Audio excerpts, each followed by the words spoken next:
உடைக்கும் தாங்கோடு மாப்பிள்ள சாமி டவுசர் போட்டுருக்காங்க. இவருதான் சாமியாரா?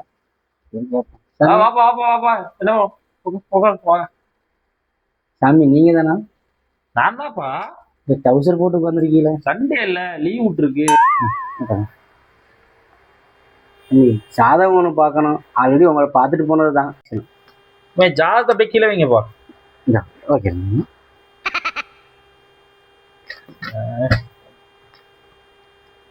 ஓ, இதுதான் கட்டமோ? கட்டமா இருக்கு. தம்பி, இந்நேரம் உங்களுக்கு கல்யாணம் ஆயிருக்கணுமே, அதுவும் லவ் மேரேஜ் ஆயிருக்கணும். ஆமா சாமி, நொட்டிருச்சு. தம்பி சாரி சாமி, தெரியாம சொல்லிட்டேன். நானே வெறுமனையா சுத்திட்டு இருக்கேன், எவ்வளவு கிடைக்காம. என்ன சாமி நீங்க வேற? லவ் மேரேஜ்லாம் நமக்கு செட்டே ஆகல. தம்பி, பொம்பளைன்னு நினைச்சுதான் உன் பொழப்பு நாசமா போய் கிடக்குது. அதனால உன் ஜாதகத்தை இப்ப சொல்றேன் கேளு. உனக்கு 1 மாசத்துக்கு முன்னாடி வண்டியில போய் கீழே விழுந்து கண்ட வந்துச்சு, நடந்துச்சா?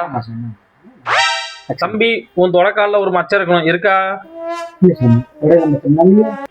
இருக்கு.